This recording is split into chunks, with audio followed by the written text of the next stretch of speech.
은혜가 풍성하신 하나님, 임마누엘 찬양대의 찬양을 기쁘게 흠양하신 주님께서 이 시간 예배하는 우리 모두에게 한량없는 은혜로 채워주시기를 원합니다. 우리가 오직 하나님 앞에서만 서기를 원하오니 주님, 이 시간 주시는 말씀도, 이 시간 주시는 은혜도 모든 것이 감사의 제목으로 받는 시간 되게 하여 주옵소서. 오늘 우리가 받는 이 말씀이 하나님께서 지금 나에게 주시는 말씀인 줄로 알고 아멘으로 받으며 믿음으로 순종하기로 결단할 때 우리의 삶을 거룩하게 변화시키시는 주님의 손길을 경험하는 우리 모든 중앙의 가족들 되게 하여 주옵소서. 감사드리고 예수님의 이름으로 기도하옵나이다. 아멘. 송명희 시인이 있습니다. 아마 여기 계신 분들은 한 번 정도 이름은 다 들어봤을 법한 이름일 겁니다. 이분이 여러 곡도 쓰시고 책도 쓰시고 하셨는데 그 중에 대표적인 곡이 나라는 제목의 찬양입니다. 아마 가사를 보시면 다 아실 겁니다. 나 가진 재물 없으나, 나 남이 가진 지식 없으나, 나 남에게 있는 건강 있지 않으나, 나 남이 없는 것 있으니, 나 남이 못 본 것을 보았고, 나 남이 듣지 못한 음성 들었고, 나 남이 받지 못한 사랑 받았고, 나 남이 모르는 것 깨달았네. 공평하신 하나님이 나 남이 없는 것 갖게 하셨네. 정상적인 신체 구조를 가지신 분이 아니라는 걸 아마 여기 계신 분들 아실 겁니다. 송명희 시인께서는 처음 태어나실 때 의료 사고로 인해서 뇌성마비 판정을 받으시고 평생을 그렇게 불구의 몸으로 사셨고, 그리고 1990년대 후반부에는 왕성하게 활동하시는 가운데 이제 전신마비까지 오셔서 이제 활동을 중단하시고 그 시를 쓰시고 이제 책을 쓰시는 것에만 지금 전념을 하고 계시는 분이 이제 송명희 시인이십니다. 그러니까 이분의 그 육신의 질고, 그러니까 본인을 계속 질그릇이라고 이야기를 하시는데, 본인이 겪으시고 계시는 그 육신의 한계와 연약함은 사실 저와 여러분이 방금 나눈 이 찬양의 가사하고는 맞지 않습니다. 그만큼 이분에 대한 믿음의 고백은 빛나고 아름다운 고백입니다. 10대를 힘들고 어렵게 보내시다가 10대 후반 18살, 19살 즈음에 이제 주님을 만나고 그때부터 이제 찬송시를 쓰기 시작했는데, 이분이 지금 63년생, 64년생 그 정도 되십니다. 그분이 얼마 전에 인터뷰를 하는데 인터뷰 한 내용을 제가 직접 따왔습니다. 한번 쭉 읽어보겠습니다. 아픈 것도 감사합니다. 아파서 돈에 대한 욕심이 더 없어져 주변을 더 돌아보게 하시니 감사합니다. 병이 길고 깊으면 살고 싶은 생각보다 죽음이 두렵지 않아 감사합니다. 삶에 애착이 없어서 비굴하지 않아 감사합니다. 마음이 세상에 없으니 세상보다 천국을 보고 땅에 연연하기보다 하늘 볼 수 있어 감사합니다. 하나님만 의지하고 있습니다. 나면서부터 의사들이 죽는다고 하는 말을 수십 번 들어 별로 생각 안 하고 있습니다. 내가 병원 믿고 살았으면 벌써 세상에 없었을 것입니다. 살면 기회고 죽으면 천국이라 감사합니다. 이 인터뷰 말미에 송명희 시인이 계속했던 말이 하나가 있는데, 그건 딱 4글자입니다. 오직 예수.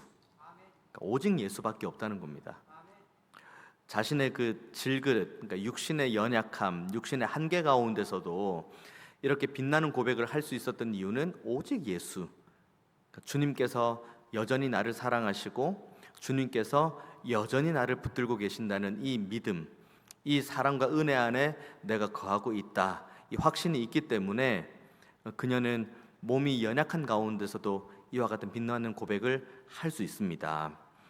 2000년 전에 우리 주님께서 제자들에게 말씀을 가르치시는데, 제자들이 꿈꾸는 바, 제자들이 바라는 바, 제자들이 누렸던 바와는 상관없는 복을 말씀하십니다. 그리고는 이것이 참된 복이다 라고 말씀하십니다. 그리고 제자들에게 그 복을 말씀하신 다음에 너희들도 이 복을 누리기 원한다 라고 말씀하시는데, 오늘 주님께서 제자들에게 주셨던 이 복의 말씀이 이 2024년을 살아가는 저와 여러분에게도 동일하게 복된 말씀이 될 줄로 믿습니다. 오늘 말씀을 함께 나누고 묵상하면서 참된 복이 무엇인가? 하나님께서 지금 나에게 주기를 원하시는 복은 무엇인가? 그리고 내가 지금 추구하는 복과 하나님께서 말씀하시는 복의 차이는 무엇인가를 한번 돌아보고 하나님께서 우리에게 주시는 그 복락의 강수 안에만 누리기를 원한다, 그 안에만 거하기를 원한다는 믿음의 결단이 있는 이 시간 되시기를 주님의 이름으로 축원드리겠습니다. 오늘 본문을 보면은 이제 복과 화에 대한 내용이 나옵니다. 그래서 크게 세 범주를 통해서 저와 여러분 함께 은혜 나누길 원합니다. 20절 말씀 보시면 복에 대한 이야기 나옵니다. 예수께서 눈을 들어 제자들을 보시고 이르시되 너희 가난한 자는 복이 있나니 하나님의 나라가 너희 것임이요. 그리고 동일한 맥락에 화가 나옵니다. 24절 말씀. 그러나 화 있을진저 너희 부요한 자여 너희는 너희의 위로를 이미 받았다 라고 이야기합니다. 가난한 자가 받는 복에 대한 이야기를 어떻게 말씀하시냐면 하나님의 나라가 너희 것이기 때문에 복을 받았다고 이야기를 합니다. 하나님의 나라가 너희들의 것이다, 하나님의 나라가 너희 것이다, 무슨 의미인지 조금은 모호할 수 있는데 이 모호함을 조금 우리가 밝게 이해할 수 있는 본문이 24절 화에 대한 부분과 왔다 갔다 하면서 설명하는 내용인데, 화 있는 자, 그러니까 부유한 자가 이들이 화가 있는 이유는 너희의 위로를 이미 받았기 때문에 화가 있다고 이야기를 합니다. 그러면은 하나님의 나라, 그러니까 가난한 자가 복이 있는 하나님의 나라는 하나님께서 주시는 위로, 하나님께서 지금 그들의 심령을 아시고 그들의 상황을 아시고 그들을 채우시는 위로, 그 하나님의 위로를 받는 이가 비로소 하나님의 나라를 경험한 이들이고, 비로소 이들이 가난하지만 그럼에도 불구하고 복 있는 자다라고 이 본문은 우리에게 말해주고 있습니다. 오늘 저와 여러분이 함께 나눈 말씀의 앞단락을 보면은 이제 예수님께서 기도하시고 내려오셔서 많은 이들에게 가르침을 주기 시작하는데, 오늘 우리가 읽은 본문의 앞부분 보면은 18절 19절에 이렇게 이야기합니다. 더러운 귀신에게 고난받는 자들도 고침을 받고 온 무리가 예수를 만지려고 힘쓰니 이는 능력이 예수께로부터 나와서 모든 사람을 낫게 하려 한다 라고 이야기를 합니다. 내가 귀신이 들려 있어요. 오랫동안 고통했어요. 그런데 이것을 해결해 줄 수 있는 사람이 아무도 없는 거예요. 그런데 이 사람들이 지금 예수님께 나옵니다. 그리고 예수님께서 예수님을 한번 내가 만지기만 하면은 그럼 내가 나을 수 있지라는 이 믿음의 확신을 가지고 예수님께 나옵니다. 병든 자도 마찬가지죠. 어려움 가운데 있는 자들도 마찬가지죠. 주님 한번 만나면, 주님께서 나를 한번 만져만 주시면은 지금 내가 가지고 있는 모든 것들이 다 해결될 거란 이 믿음의 확신, 이것이 가난한 자가 가질 수 있는 복인 겁니다. 부한 자는 이 우리가 가지고 있는 물질이 많고 소위 이야기하는 부자의 개념을 이야기하는 것, 물론 그것도 맞을 수가 있습니다만은 그것보다 좀 더 우리가 오늘 본문을 가지고 살펴볼 내용은 부하기 때문에 하나님을 찾지 않은 상태가 화가 있는 상태인 겁니다. 우리를 가만히 한번 돌아봅니다. 내가 가난함 가운데 있을 때 하나님을 찾았던가, 내가 부한 상황 가운데 있을 때 하나님을 찾았던가, 내 삶에 근심과 걱정이 하나도 없을 때 내가 하나님을 찾았던가, 아니면은 내가 근심과 걱정이 가득할 때 하나님을 찾았던가. 가만히 우리 자신을 돌아보고 생각해 보면 가장 어두울 때, 가장 가난할 때, 가장 심령이 고난 가운데, 고통 가운데 힘겨워하고 어려울 때, 바로 그때 우리는 하나님을 찾았습니다. 그리고 그때마다 하나님께서는 우리를 만나 주셨고 하나님께서는 우리를 위로해 주셨습니다. 가난한 자가 받는 복은 바로 이것입니다. 내가 가난함 가운데 있을 때 오직 예수밖에 없다, 나에게는 오직 하나님밖에 없다. 그렇기 때문에 하나님께 나아가는 그 발걸음만으로도 주님께서는 복된 발걸음이라고 이야기를 하시고, 그렇게 하나님 앞에 나아올 때 하나님께서는 절대로 그 영혼을 거저 돌려보내지 않으신다는 믿음의 확신, 이 확신을 가지고 나오는 이들이 바로 가난하지만, 어렵지만, 그 심령이 참으로 무뎌지고 어려움 가운데 있지만 그럼에도 불구하고 복 받은 자다라고 주님께서는 오늘 우리에게 말씀하고 계십니다. 이사야 66장 1절에서 2절 말씀 이렇게 기록하고 있습니다. 여호와께서 이와 같이 말씀하시되 하늘은 나의 보좌요 땅은 나의 발판이니 너희가 나를 위하여 무슨 집을 지으랴? 내가 안식할 처소가 어디랴? 나 여호와가 말하노라. 내 손이 이 모든 것을 지었으므로 그들이 생겼느니라. 무릇 마음이 가난하고 심령에 통회하며 내 말을 듣고 떠는 자 그 사람은 내가 돌보려니와. 하나님께서 돌보시겠다는 겁니다. 기도하고 간구하는 자리에 가만히 있으면 우는 분들도 많이 계시고 손을 들고 찬양하며 기도하는 분들도 많이 계시고 가슴을 치며 기도하는 분들도 계시는데 그 고난의 끝, 그 어려움의 끝, 정말 도무지 헤어나올 수 없을 것처럼 보이는 그 고난의 수렁 가운데 있는 분들을 만나면 입술이 닫혀 있고 눈물도 나오지 않고 그리고 가만히 우두커니 앉아있는 모습만 봅니다. 기도조차 안 나오는 상태인 거죠. 내가 지금 너무 힘들고 너무 고난 가운데 있고 너무 아픈 가운데 있으니까 하나님 앞에 입술을 열어서 기도를 해야 되는데 입술이 열리지 않는 거예요. 눈물도 메말랐습니다. 손을 들 힘도 없습니다. 그러면 그 사람의 기도는 하나님께서 받지 않으시는 기도인가요? 그 사람이 입술을 열지 않았으니까, 그 사람이 손을 들지 않았으니까, 그 사람이 울지 않았으니까 하나님께서 그 사람의 기도를 듣지 않으시나요?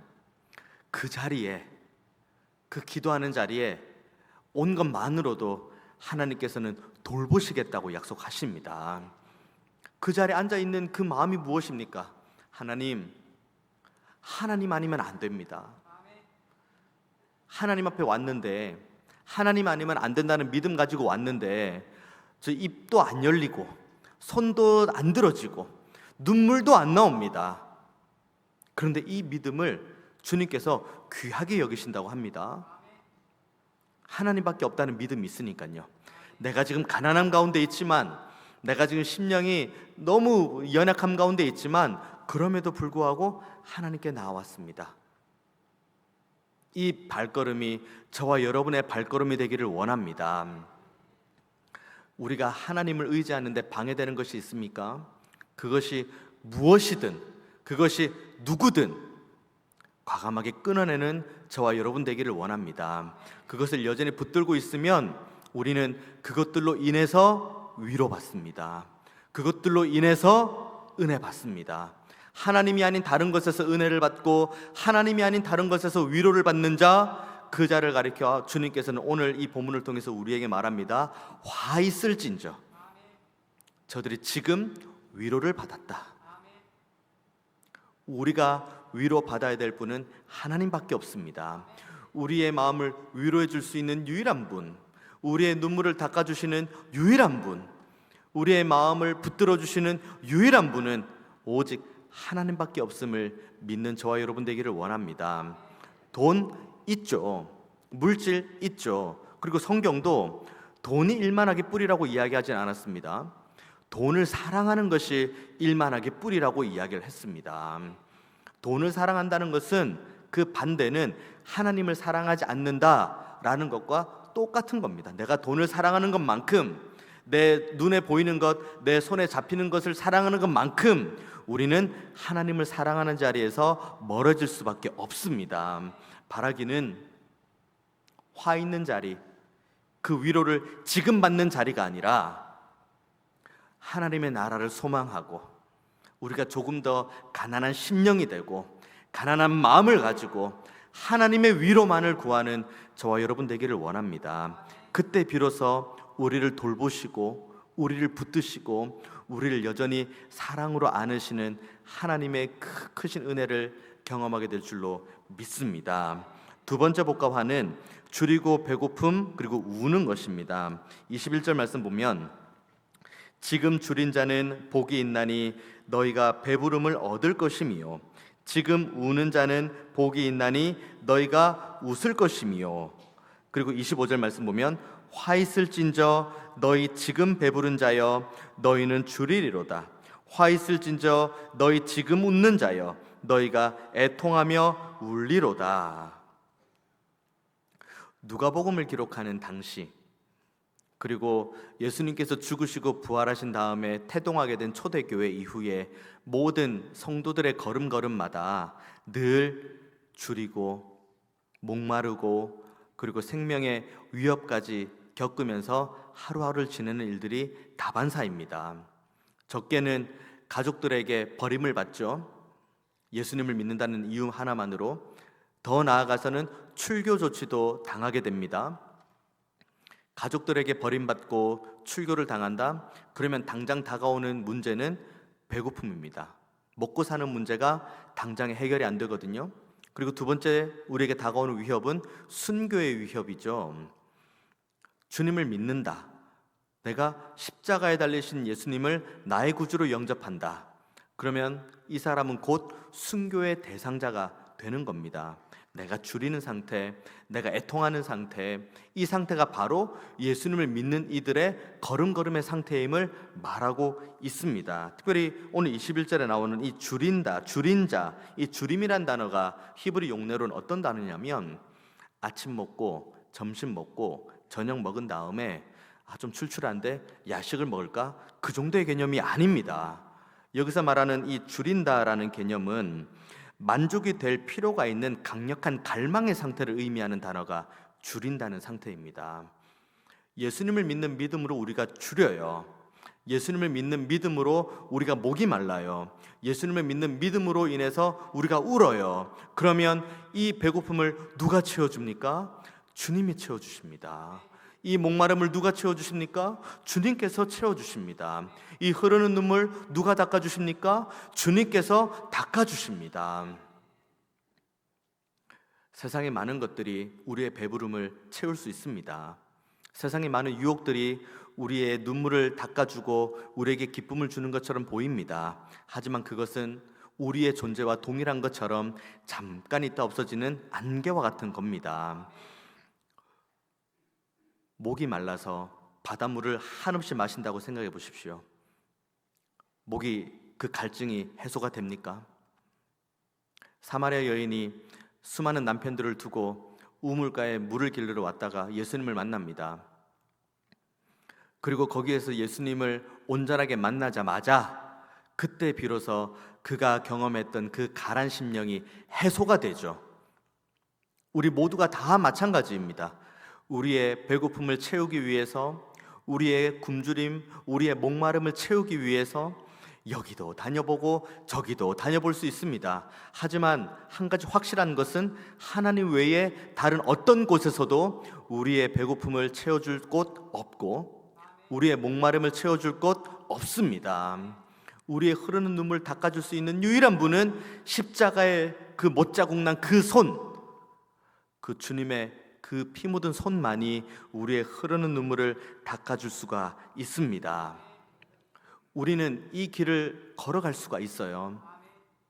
지금 주님을 믿기 때문에 배가 고프고, 지금 주님을 믿기 때문에 순교의 위협이 있고, 지금 주님을 믿기 때문에 눈물이 있고 아픔이 있고 애통이 있어도 그래도 우리가 이 길을 걸어갈 수 있는 이유는 우리에게는 산 소망이 있기 때문입니다. 저 본향을 향한 소망이 있습니다. 그리고 우리에게 영생을 약속하신 주님께서 지금도 우리를 위해서 하나님의 보좌 우편에서 중보하고 계시기 때문에 우리는 오늘 하루의 배고픔과 오늘 하루의 목마름과 오늘 하루의 눈물을 씹고 하나님과 함께 동행할 수가 있습니다.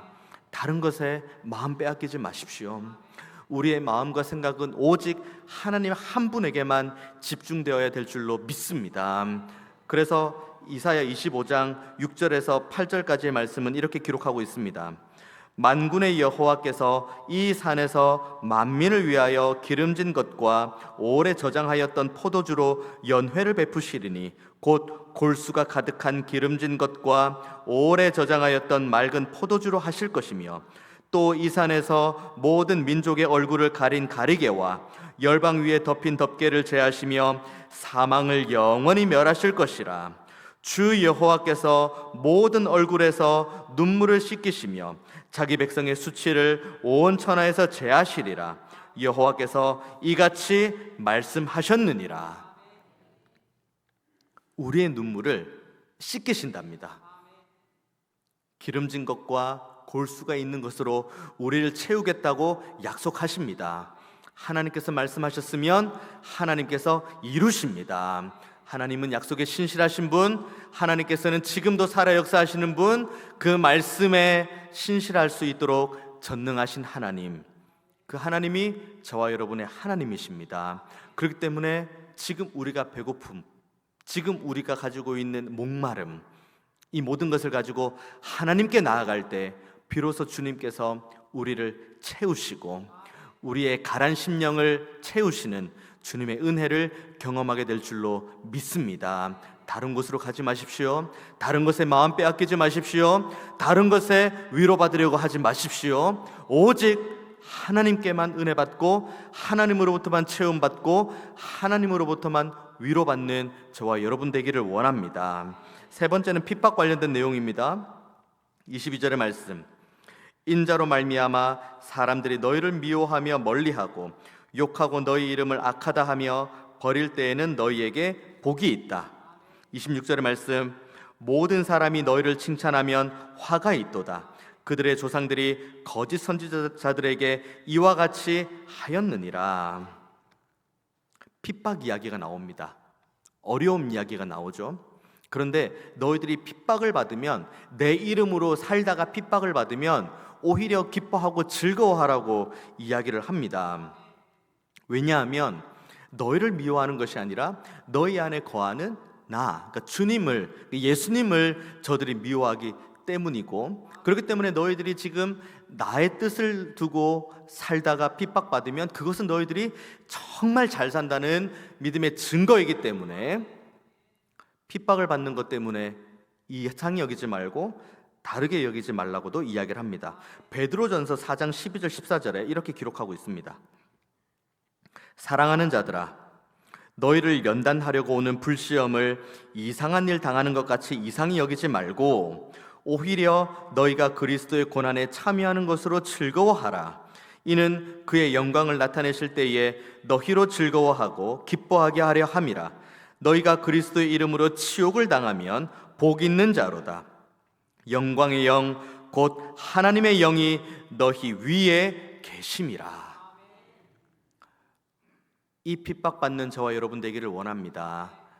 우리가 죄가 있어서 우리가 하나님 앞에 죄로 인해서 매를 맞는 핍박 말고, 그런 고난 말고, 우리가 정말 하나님의 뜻대로 살아가겠다, 세상 누가 뭐라고 해도 하나님의 말씀대로 살아가겠다, 오직 말씀, 오직 예수, 오직 은혜, 이 믿음 가지고 살아가겠다, 이 결단 가지고 살아가다가 받는 핍박이 있으시면 기뻐하십시오. 즐거워하십시오. 하나님께서 여러분과 함께 계신다는 증거이기 때문입니다. 이상히 여기지 마십시오. 하나님을 믿는 믿음으로 인해서 다가오는 여러 가지 어려움이 있다면 이상히 여기지 말고 기이 여기지도 마십시오. 하나님께서 여러분과 함께하고 계십니다.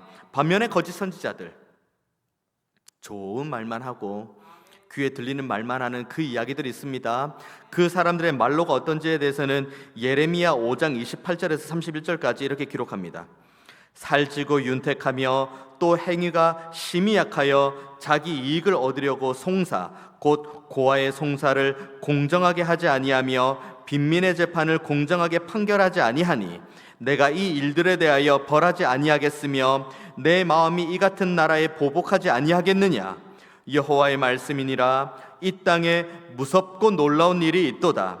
선지자들은 거짓을 예언하며 제사장들은 자기 권력으로 다스리며 내 백성은 그것을 좋게 여기니 마지막에는 너희가 어찌하려느냐.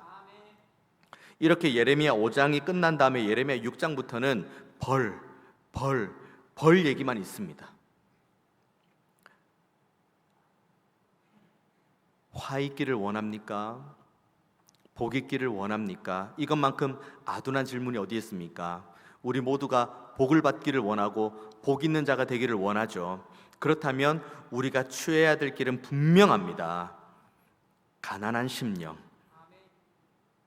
그리고 배고픔과 굶주림, 그리고 목마름, 그리고 우는 자리에 있는 것, 그리고 주님의 이름으로 핍박받는 것, 이 자리에 있을 때 우리는 복이 있다라고 주님께 인정받을 수가 있습니다. 바라기는 우리가 가난한 가운데 있을 때, 그리고 배고픔 가운데 있을 때, 그리고 목마름 가운데 있을 때, 그리고 울면서 애통할 때, 그리고 핍박 가운데 있을 때 이것을 복의 길로 바꾸는 저와 여러분 되기 원하는데 그 길은 하나밖에 없습니다. 주님, 저 가난합니다. 주님, 저 배고픕니다. 주님, 저 목마릅니다. 주님, 저 울고 있습니다. 주님, 저 고난받고 핍박받고 있습니다. 주님, 살려주세요. 주님, 은혜 주세요.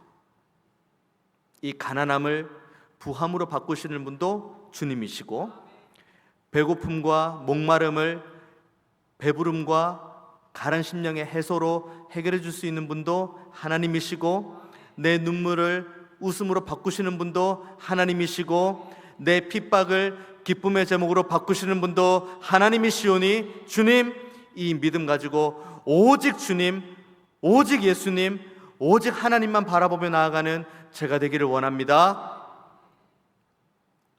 이렇게 기도하는 저와 여러분 되기를 원합니다. 우리 앞에 복의 길이 있고 화의 길이 있습니다. 복의 길로 가는 길은 하나님의 은혜 아니면 그 길 갈 수가 없습니다. 가난함 가운데 주님을 바라보는 것, 주님의 은혜 아니면 불가능한 일입니다. 배고픔과 목마름 가운데 주님을 바라보는 것, 주님의 은혜 아니면 불가능한 일입니다. 우리가 울 때 수많은 사람들의 위로를 다 제쳐두고 하나님을 향해 바라보는 것, 이건 주님의 은혜 아니면 불가능한 일입니다. 내가 다가오는 핍박과 고난과 어려움이 있지만 이것으로 인해서 오히려 더 기뻐하고 즐거워할 수 있는 것, 주님의 은혜 아니면 불가능한 일입니다. 그렇기 때문에 우리 모두는 은혜 아니면 살 수 없는 존재입니다. 더욱 은혜를 사랑하고 은혜를 사모하고 은혜 주시는 하나님만 바라보는 저와 여러분이 되어야 됩니다. 지난 금요일에 기도회 때 함께 나누었던 찬양 중에 은혜 아니면이라는 찬양이 있습니다. 가사가 이렇습니다. 은혜 아니면 살아갈 수가 없네. 호흡마저도 다 주의 것이니 세상 평안과 위로 내게 없어도 예수, 오직 예수뿐이네. 크신 계획 다 볼 수도 없고 작은 고난에 지쳐도 주께 묶인 나의 모든 삶 버티고 견디게 하시네. 은혜 아니면 살아갈 수가 없네. 나의 모든 것 다 주께 맡기니 참된 평안과 위로 내게 주신 주 예수, 오직 예수뿐이네. 이 믿음의 고백이 있으니까 송명희 시인도 뇌성마비와 그리고 전신마비라는 그 고통 가운데서도 오직 예수를 지금도 외치고 계시는 겁니다. 우리가 오직 예수라고 외치지 않을 이유는 전혀 없습니다. 여러분 가난하십니까? 오직 예수라고 외치십시오. 여러분 배고프고 굶주림 가운데 있습니까? 오직 예수라고 외치십시오. 여러분 울고 계십니까? 오직 예수라고 외치십시오. 핍박 가운데 있습니까? 오직 예수로 인해서 내가 더 즐거워하겠다고 하나님께 믿음으로 고백하십시오. 그러면 주님께서는 우리의 믿음의 고백을 들으시고 우리 앞에 복된 길로 인도하실 뿐 아니라 지금 살고 있는 우리의 삶 자체를 복 있는 사람, 복 있는 삶, 복 있는 자라고 일컬어 주실 줄로 믿습니다. 이 복을 온전하게 누리는 이번 한 주 보내시기를 주님의 이름으로 축원드리겠습니다. 기도하겠습니다. 은혜가 풍성하신 하나님, 하나님께서 주시는 참된 복만을 누리기를 원합니다. 우리가 가난함 가운데에도, 그리고 주림 가운데에도, 우는 가운데에도, 핍박 가운데에도 오직 예수만을 외치며 은혜 안에 거하기로 믿음으로 결단하는 우리 모두가 되게 하여 주옵소서. 그때 우리의 삶을 하나님의 따뜻한 사랑으로 안위하여 주시고 우리의 삶을 복된 길, 은혜의 길로 인도하여 주옵소서. 감사드리고 예수님의 이름으로 기도하옵나이다. 아멘.